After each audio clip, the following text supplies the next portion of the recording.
सुनो इधर देखो, हिंदी के पेपर में चाहे वो आर्ट साइड वाले हों चाहे साइंस साइड वाले हों, दोनों के लिए 7वें नंबर पे जो प्रश्न आता है वो आता है खंड काव्य से।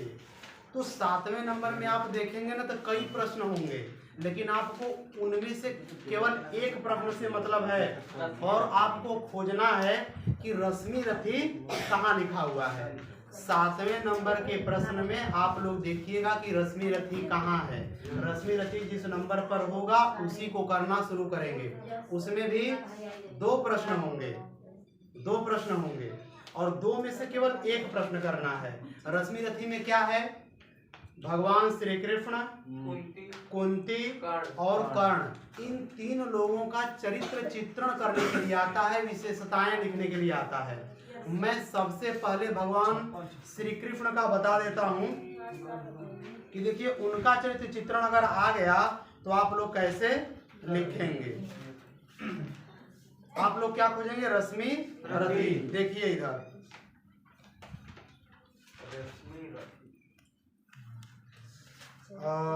भगवान श्री कृष्ण का चरित्र चित्रण लिखना होगा तो आप सबसे पहले लिखेंगे प्रश्नोत्तर 7, जिस नंबर पे रश्मि रथी रहेगा वो लिखेंगे और जो प्रश्न करना है पहला या दूसरा वो लिख देंगे। फिर इसके बाद लिखेंगे कि रश्मि रथी जो खंड काव्य है यह राष्ट्र कवि रामधारी सिंह दिनकर जी द्वारा रचित है। इसमें कर्ण, भगवान श्री कृष्ण और कुंती की विशेषताओं पर प्रकाश डाला गया है और कर्ण की कहानी का वर्णन किया गया है।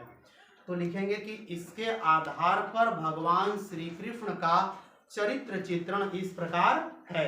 पहली हेडिंग आप लोग क्या लिखेंगे? देखना, किसी का भी चरित्र चित्रण करना उसमें कम से कम 5 हेडिंग अवश्य होनी चाहिए और हर एक हेडिंग में 3 लाइन या 4 लाइन आपको लिखना है। समझ आ रहा है? 5 ठो हेडिंग लिखेंगे आप और उस 5 हेडिंग में एक में 3 लाइन या 4 लाइन, एक में 3 या 4 लाइन, ऐसे करके एक पेज में आपको पूरा कर देना है। ठीक है? कृष्ण का चरित्र चित्रण में पहली हेडिंग आप लोग क्या लिखेंगे? देखिए पहला लिखेंगे उत्कृष्ट चरित्र। पहली हेडिंग क्या होगी? उत्कृष्ट चरित्र या महान चरित्रवान, ये भी हेडिंग लिख सकते हैं। और लिखेंगे भगवान श्री कृष्ण का जो चरित्र है इस खंडकाव्य के आधार पर बहुत ही उच्च बताया गया है, क्योंकि भगवान श्री कृष्ण हमेशा मानवतावादी रहे हैं। वे हमेशा शांति चाहते थे और वे इन मानवता के विरुद्ध कभी नहीं गए। हो गया? दूसरी हेडिंग में क्या लिखेंगे कि साहसी और वीर योद्धा, अर्थात भगवान श्री कृष्ण जो थे वे एक प्रकार से योद्धा भी थे, क्योंकि भगवान श्री कृष्ण बहुत पहले जब युद्ध लड़े थे, देखिए वे भी एक महान योद्धा थे, लेकिन उन्होंने कसम खा लिया था कि देखिए भाई मैं महाभारत युद्ध में लड़ाई नहीं करूंगा। फिर उसके बाद लिखेंगे तो लिखेंगे शांति चाहने वाले, या फिर लिखेंगे हेडिंग शांति दूत। तो लिखेंगे भगवान श्री कृष्ण शांति के बिल्कुल पक्ष में थे, इसलिए वो अपना अपमान सहते रहे और शांति दूत बनकर के हस्तिनापुर में उन लोगों के पास, कौरवों के पास गए। ये लिखेंगे। फिर उसके बाद क्या लिखेंगे? निर्भीक एवं स्पष्टवादी। हेडिंग क्या लिखेंगे? निर्भीक एवं स्पष्टवादी, अर्थात भगवान श्री कृष्ण किसी से डरते नहीं थे और स्पष्ट बोलने वाले थे। जो बात थी वो बात वो बिल्कुल सच बोल देते थे। जब वो गए हस्तिनापुर में तो जा करके दुर्योधन को उन्होंने समझाया। जब दुर्योधन नहीं माना तो भगवान श्री कृष्ण ने उसको बिल्कुल साफ साफ शब्दों में कह दिया कि हित वचन नहीं तूने माना, मैत्री का मूल्य न पहचाना, तो ले मैं भी अब जाता हूँ, अंतिम संकल्प सुनाता हूँ। याचना नहीं रण होगा, जीवन जया की मरण होगा, भाई पर भाई टूटेंगे, वाय श्रृगाल सुख लूटेंगे। अर्थात ये उसको चेतावनी देते हैं बिना डरे हुए और स्पष्ट भाषा में। तो भगवान श्री कृष्ण स्पष्टवादी थे और निर्भीक थे, किसी से डरते नहीं थे। फिर उसके बाद क्या लिखेंगे? महान कूटनीतिज्ञ। हेडिंग लेकिन भगवान श्री कृष्ण महान कूटनीतिज्ञ थे। उनको ये पता था कि किस राक्षस को कैसे मारना है, कब मारना है, कौन सा काम कब करना है, और वे हमेशा ऐसा एक राजनीति और कूटनीति के ऊपर कार्य करते थे। फिर उसके बाद देखिए अलौकिक शक्ति संपन्न।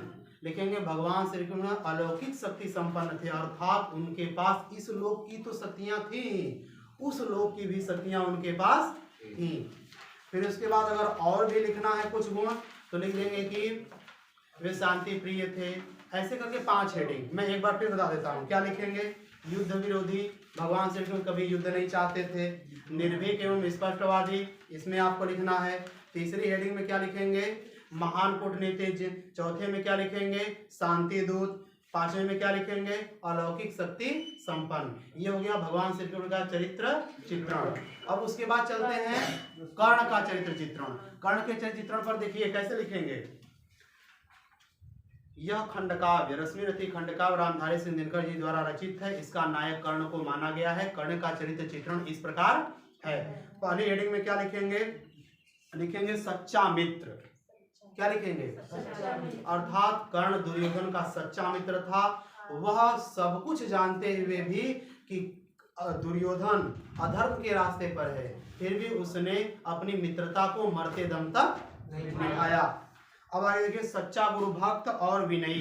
कर्ण बिल्कुल सच्चा गुरु भक्त था, इसलिए अपने सहन करता रहा कष्ट को, और लेकिन अपने गुरु जी को जगाया नहीं। अंत में गुरु जी उसको जान गए, पहचान गए कि यह एक ब्राह्मण नहीं है, और उन्होंने उसको श्राप दे दिया।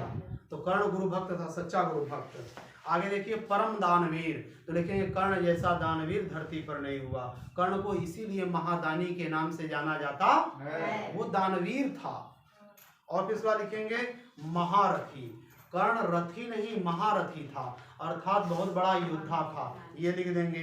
फिर इसके बाद अन्य विशेषताओं में तो लिख देंगे कि कर्ण के पास अन्य भी विशेषताएं थी। वह दयावान था, निर्भीक था, स्पष्ट बोलने वाला था, महान योद्धा था। ऐसे करके कर्ण का चित्रण लिख देंगे।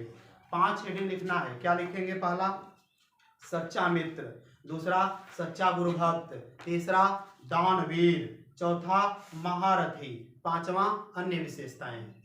और हर एक हेडिंग में कम से कम 3 या 4 लाइन लिखना ही है। ठीक है। अंतिम चलते हैं हम लोग किसका? कुंती का चरित्र चित्रण। तो कैसे लिखेंगे? देखो सब में यही लिखना है कि रश्मिरथी खंडकाव्य रामधारी सिंह दिनकर जी द्वारा रचित है। इसमें कुंती का चरित्र चित्रण इस प्रकार है। पहली हेडिंग में क्या लिखेंगे? लिखेंगे वात्सल्यमयी माता, अर्थात बड़ी ही करुणा भरी माता है, हमेशा अपने बेटे के लिए छटपटाती रहती है। उस बेटे के लिए जिसको कभी इसने गंगा में बहा दिया था, जब भी देखती है उसको तो हमेशा रोने लगती है या फिर उसकी ममता में मोहित हो जाती है। आगे लिखेंगे अंतर्द्वंद्वग्रस्त। अंतर्द्वंद्वग्रस्त का मतलब होता है आप अपने अंदर ही अंदर वो उलझी हुई थी, हमेशा सोचती थी कर्ण को बताऊं कि न बताऊं कि तू मेरा बेटा है, अपने 5 पांडवों को बेटों को मैं बताऊं कि वो तुम्हारा भाई है, बताऊं कि न बताऊं, युद्ध को कैसे रोकूं, हमेशा इसी द्वंद्व में दुविधा में हमेशा कुंती उलझी रहती। तीसरी हेडिंग समाज भीरू। लिखेंगे कि कुंती समाज से डरने वाली थी, इसलिए जब उसका बेटा पैदा हुआ कर्ण, तो उस समय वह कुंवारी थी, वह समाज से डर गई, और वह समाज से डर करके उसने अपने बेटे कर्ण को एक छोटे से संदूक में रखा और गंगा में बहा दिया। तो वह समाज भीरू थी। समाज भीरू मतलब समाज से डरने वाली। आगे लिखेंगे निश्चल। कुंती का जो हृदय है वह निश्चल है। वह अंत में कर्ण को समझाने जाती है, तो इसलिए नहीं समझाने जाती है कि मेरा बेटा बच जाए बाकी लोग मर जाएं, केवल वो इसलिए जाती है समझाने के लिए कि मैं चाहती हूँ कि ये युद्ध न हो और यह युद्ध रुक जाए। आगे लिखेंगे बुद्धिमती और वाक्पटु। बुद्धिमती का मतलब होता है बड़ी बुद्धि थी इसके पास, और वाक्पटु का मतलब होता है बोलने में चतुर थी। जब ये कर्ण को समझाने जाती है, कर्ण इसको बहुत बात कहता है, तो ये कर्ण को अपनी चतुराई के द्वारा बहुत समझाती है, लेकिन कर्ण फिर भी मानता नहीं। इस प्रकार कुंती में आप 5 हेडिंग क्या लिख देंगे कि पहला वात्सल्यमयी माता, दूसरा अंतर्द्वंद्वग्रस्त, तीसरा समाज भीरू, चौथा निश्चल, और 5वां लिख देंगे बुद्धिमती और वाक्पटु। इस प्रकार हर एक हेडिंग में 5 हेडिंग रहेगी, हर एक हेडिंग में 3 या 4 लाइन लिख देंगे। यह आपकी विद्या में रश्मिरथी वाला दिया हुआ है। इतना याद रखना है कि 7वें नंबर पर कई प्रश्न होंगे, आपको केवल रश्मिरथी कर देना है, वो भी 2 प्रश्न होंगे, करना केवल एक वाला है। ठीक है, समाप्त।